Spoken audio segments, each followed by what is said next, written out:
Tulis baik-baik, saudara. Di hadapan Tuhan yang namanya ketaatan itu sangat berharga. Kesetiaan itu tidak bisa ditukar dengan yang lain. Sabaslah hambaku yang baik dan setia. Jadi jangan pernah bermain-main dengan yang namanya kesetiaan di hadapan Tuhan. Saudara, ini pelajaran bagi kita semua. At the end of the days, di ujung kehidupan kita, yang paling berkenan di hadapan Tuhan adalah iman. Ingat baik-baik, tidak mungkin kita menyenangkan Tuhan tanpa iman. Tidak mungkin kita menyenangkan Tuhan. Without faith, it is impossible to please God. Mengapa? Karena iman itulah yang memproduksi ketaatan. Ketika saudara sudah tidak lagi percaya kepada Tuhan, saudara akan percaya kepada yang lain-lain. Yang membuat Allah marah kepada orang Israel, khususnya pada zaman hakim-hakim. Saudara akan menemukan ada raja yang jahat, ada hakim yang baik, ada hakim yang jahat. Dan ketika hakim itu jahat, maka sengsaralah umat Israel. Pada waktu diganti dengan raja yang baik, maka diberkatilah mereka. Sama sampai sekarang. Kesetiaan saudara dihargai oleh Tuhan. Jadi jangan macam-macam dengan kesetiaan. Amin. Mari kita akan belajar beberapa hal di sini. Yang kedua, impartial obedience is not real obedience. Jadi ketaatan setengah-setengah itu bukan ketaatan. Iya kami bunuh, tapi hanya raja yang kami selamatkan dan mohon maaf, itu yang namanya lembu, kambing, domba yang tambun, kasihan. Kalau dibunuh, kan kami bisa pakai untuk persembahan. Saudara-saudara dengar baik-baik, dia mencari alasan untuk membenarkan ketidaktaatan. Berapa di antara saudara yang kadang-kadang melogikakan dan membenarkan ketidaktaatan? Waspada saudara-saudara. Ya Tuhan kan tahu Pak, ini tahun ajaran baru, anak-anak ini lagi perlu duit. Nah kalau perpuluhan kami untuk saat ini kami tidak bayarkan, saya pikir Tuhan tahu. Ya kan? Tuhan tahulah kalau kita ini lagi susah. Tuhan tahulah yang namanya ya sedikit aja. Kebohongan kecil kan enggak apa-apa Pak. Ya kan? Enggak apa-apa, nyuap kecil atau korupsi kecil-kecilan enggak apa-apa Pak. Sebetulnya yang dilakukan oleh Saul adalah korupsi kecil-kecilan. Saudara-saudara, di hadapan Tuhan ketika Tuhan minta kita melakukan sesuatu, ketaatan menuntut penyerahan total. Ketaatan menuntut penyerahan tanpa melihat apapun juga. Maka belajarlah dari Mazmur pasal 1, diberkatilah orang yang kesukaannya merenungkan firman Tuhan siang dan malam. Apa ujung-ujungnya? Apa saja yang diperbuatnya berhasil. Saudara-saudara, saya belajar sesuatu dalam hidup ini. Saya ini kalau pelayanan ke luar negeri, kadang-kadang ada orang kasih persembahan ekstra. Bapak ini pakai saja untuk apa saja yang diperlukan. Saya langsung tanya, ini untuk pribadi atau untuk pelayanan? Terserah Bapak. Nah kalau orang bilang terserah Bapak, saudara-saudara, saya bisa langsung masuk kantong sendiri kan? Tapi saya belajar, kalau itu jatahnya anak yatim, kalau itu jatahnya orang susah, kalau itu jatahnya para lansia atau orang-orang yang membutuhkan, jangan pernah disentuh. Saya belajar itu, Tuhan punya cara untuk memberkati saudara. Amin. Haleluya. Jadi saudara-saudara dalam hidup ini, meskipun itu mungkin menurut ukuran dunia tidak apa-apa, kamu punya hak untuk melakukan. Tapi kalau itu bukan yang menjadi hak saudara, jangan pernah mengambil apa yang bukan menjadi hak saudara. Saya mau belajar dan saya mau kasih warisan ini kepada Anda, jujur di hadapan Tuhan. Hidup jujur itu paling enak. Amin. Orang yang jujur enak tidur. Ya kan? Orang yang jujur enak tidur, banyak sedulur. Tahu sedulur? Saudara. Ya kan? Saudara-saudara, kalau Anda taat kepada Tuhan, taatlah secara global, taat secara total. Jangan pilih-pilih, yang ini saya melakukan, yang ini untuk sementara saya tolak, yang ini saya taati, yang ini nanti kalau saya sudah mau mati, yang ini saya lakukan, yang itu nanti aja kalau saya sudah punya kekuatan. Salah. Sekarang juga waktunya belajar taat. Amin. Ada sesuatu yang menarik di sini. Saudara-saudara, ketika saya mendengar bahwa Tuhan menyesal. Kalimat ini baik untuk diperhatikan. Ayat 10. Lalu datanglah firman Tuhan kepada Samuel demikian. Aku menyesal. Karena aku telah menjadikan Saul raja. Sebab ia telah berbalik daripada aku dan tidak melaksanakan firman. Oh saudara-saudara, melaksanakan firman Tuhan adalah bentuk ketaatan yang paling menyenangkan hati Tuhan. Apabila kamu tinggal di dalam aku dan firman-Ku tinggal di dalam kamu, minta apa saja maka Bapa di surga akan melakukannya.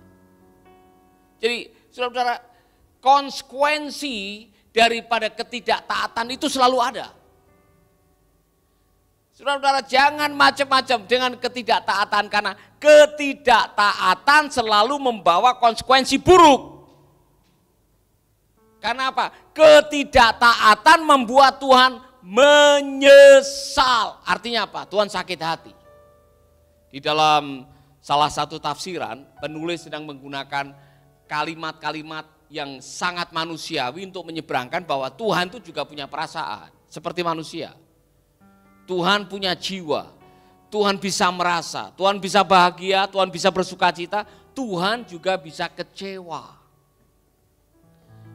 Saudara-saudara, jangan pernah membuat Tuhan kecewa, hidup ini hanya sekali.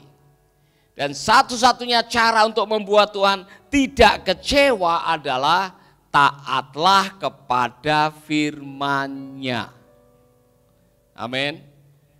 Nah, mari kita akan lihat beberapa hal di sini. Lalu Samuel bangun pagi-pagi untuk bertemu dengan Saul. Tetapi diberitahukan kepada Samuel demikian.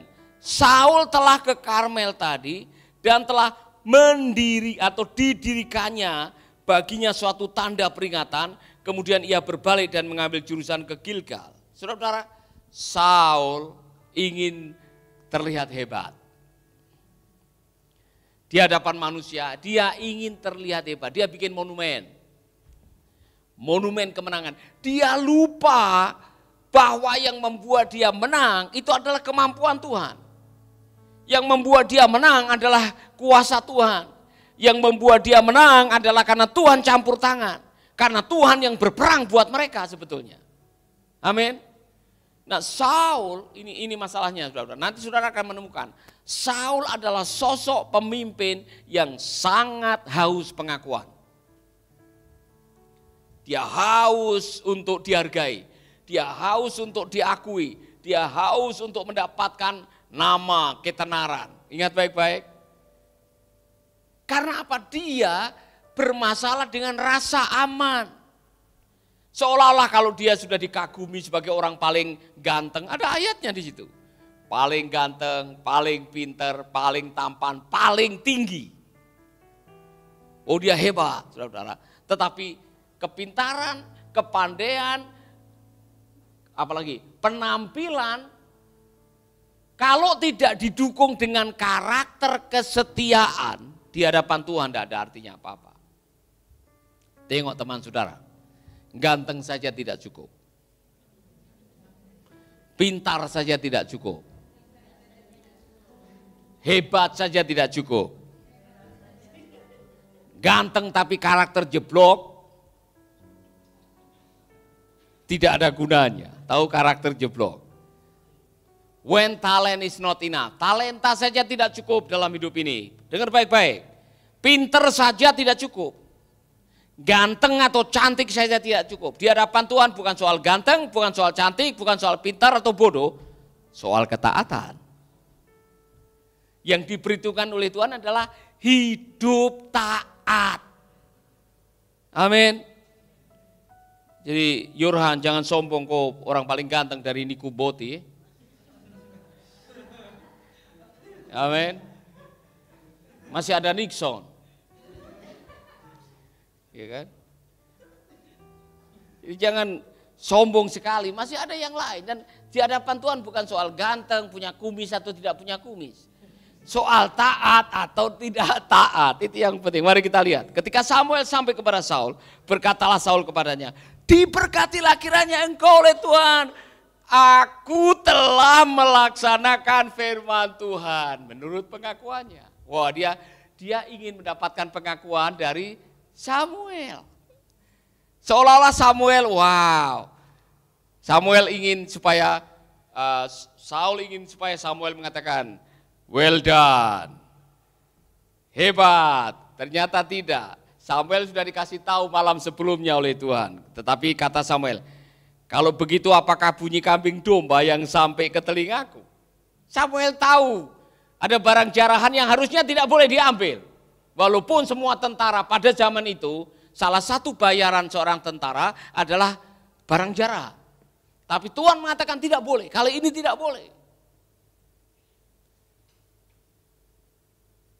Kemudian dikatakan seperti ini, semuanya itu dibawa daripada orang Amalek. Sebab rakyat menyelamatkan kambing domba dan lembu-lembu yang terbaik dengan maksud untuk mempersembahkan korban kepada Tuhan Allahmu. Tetapi selebihnya telah kami tumpas, selebihnya kami tumpas.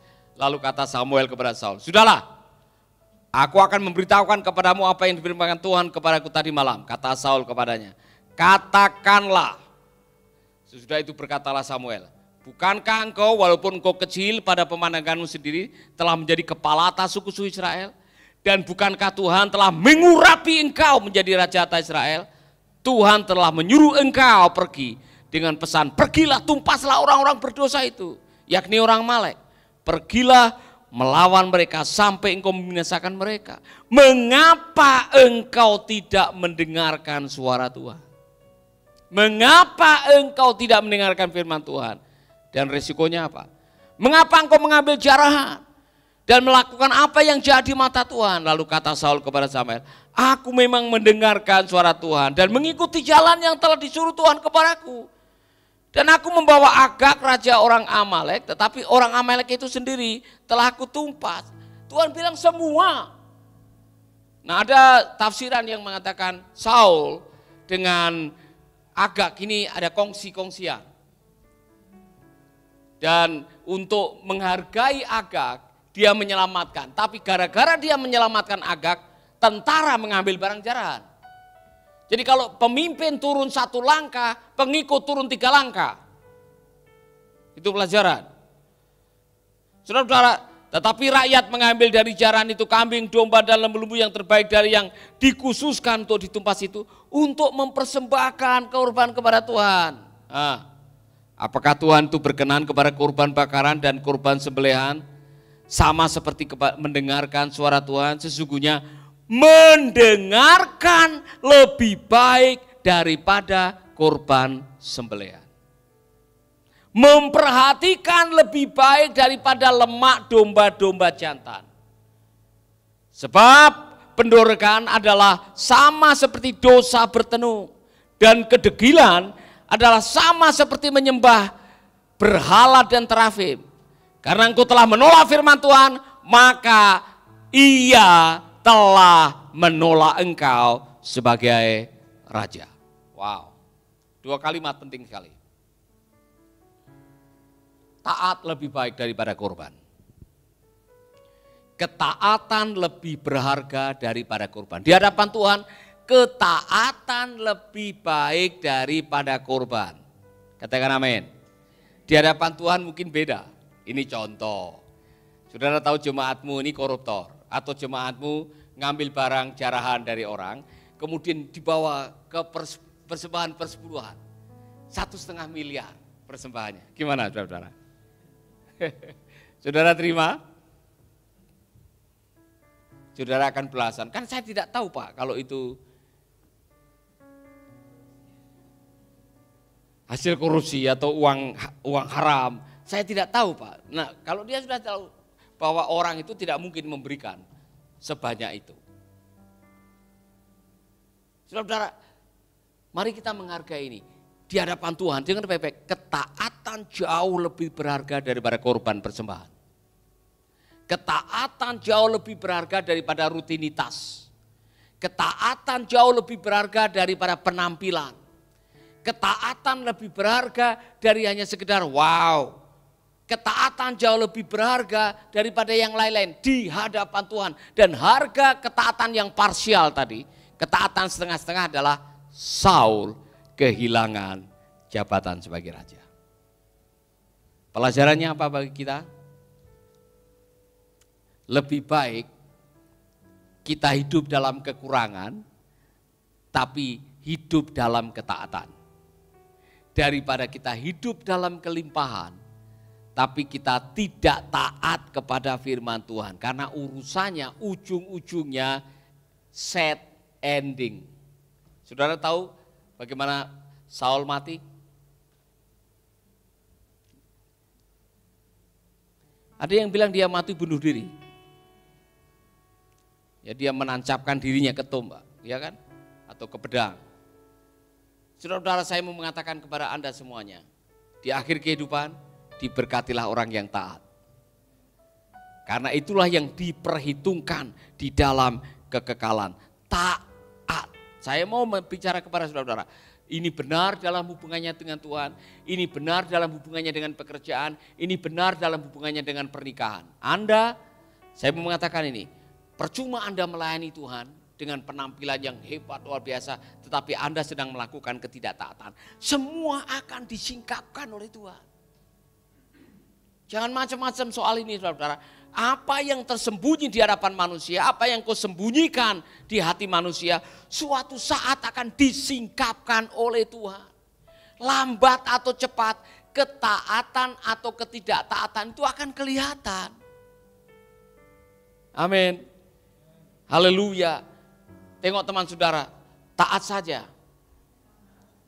Taat saja, karena yang menghargai ketaatan itu Tuhan, dan yang tidak menghargai ketaatan itu akan menerima hukuman dari Tuhan. Jangan macam-macam soal hal ini, saudara. Saya sudah belajar dan saya terus akan belajar. Be faithful. Amin. Nah kalau itu benar dalam Tuhan, itu benar dalam hubungan sesama. Suami-suami, taatilah hukum firman Tuhan mengenai pernikahan. Apa kata Tuhan? Aku membenci pengkhianatan, aku membenci perceraian, aku membenci kekerasan dalam rumah tangga. Tuhan mengatakan itu dalam kitab Maleakhi. Jangan lawan itu saudara. Amin. Setia. Setia. Dalam pekerjaan, apapun yang kau jumpai dengan tanganmu, lakukanlah seolah-olah untuk Tuhan. Karena yang kasih kamu hidup hari ini itu Tuhan. Yang masih memberikan kesempatan buat Anda untuk bekerja, cari nafkah itu Tuhan. Maka lakukanlah apa yang ada di depan mata untuk Tuhan, bukan untuk bos saudara. Kalau setiap orang pakai cara pandang yang benar dalam pekerjaan, maka Tuhan akan memberkati saudara dengan luar biasa. Amin. Setia, katakan setia. Saudara-saudara, ini pelajaran yang luar biasa. Jangan meremehkan sesuatu yang adalah kebenaran dan Anda anggap itu terlalu ringan. Oh, enggak ada konsekuensinya, enggak ada resikonya. Semua yang namanya kebenaran kalau dilakukan itu mendatangkan berkat, kalau tidak dilakukan mendatangkan kutuk, mendatangkan kesusahan, mendatangkan masalah. Kalau enggak percaya, bertanyalah kepada orang-orang yang sekarang diusir dari rumah itu. Oleh karena tidak setia kepada pasangannya, sehingga harus meninggalkan rumah karena diusir. Dan akhirnya hidup susah. Ya kan? Saudara-saudara, hidup sekali, belajar taat sehingga kita bisa mengakhiri hidup dengan senyum dan mengatakan Tuhan baik. Haleluya.